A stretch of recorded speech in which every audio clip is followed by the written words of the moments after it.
Hi guys, আসসালামু আলাইকুম। আপনাদের সামনে আবারও হাজির হলাম একটা পুরাতন ভিডিও নিয়ে। আমার বোন আমার জন্য একটা কেক নিয়ে আসছিল। ওদিন আমার বার্থডে ছিল, সারপ্রাইজ দেওয়ার জন্য। তো আমি রেডি হয়ে কেক কাটার জন্য আমার ছেলেকে নিয়ে হাজির হলাম। তো আমার ছেলে মোটেই কেকের সামনে আসবে না, ভয় পাচ্ছিল ছুরি দেখে, তারপর ওই আলোটা দেখে। ওকে আমি জোর করে নেওয়ার ট্রাই করছিলাম, ও আসতে চাচ্ছিল না।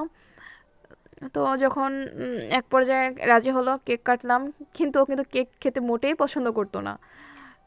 ওর বার্থডের সময় ও কেক খায়নি, তো আমি ওকে চেষ্টা করছিলাম একটু কেকটা খাওয়ানোর জন্য। এই যে ও কেক খাবেই না, ও কেন জানি কেকটা পছন্দ করে না। তো আমি ওকে আবারও জোর করার জন্য অনেক ট্রাই করছি যে একটু কেকটা যেন খাই। তো আসতেছেই না সামনে। এই যে আমি কেক খাওয়ার জন্য অনেক রিকোয়েস্ট করতেছে, ও লাস্টে শুয়ে পড়ছে। আমার বোন আসছে, ওকে কেক খাওয়াই দিলাম। ও তো আবার একটা ফাজিল, ও আমাকে কেক খাওয়াই দেওয়ার সময় মুখেও মাখিয়ে দেবেন। দেখেন, এই পর্যন্ত এই ভিডিওটা। আল্লাহ হাফেজ।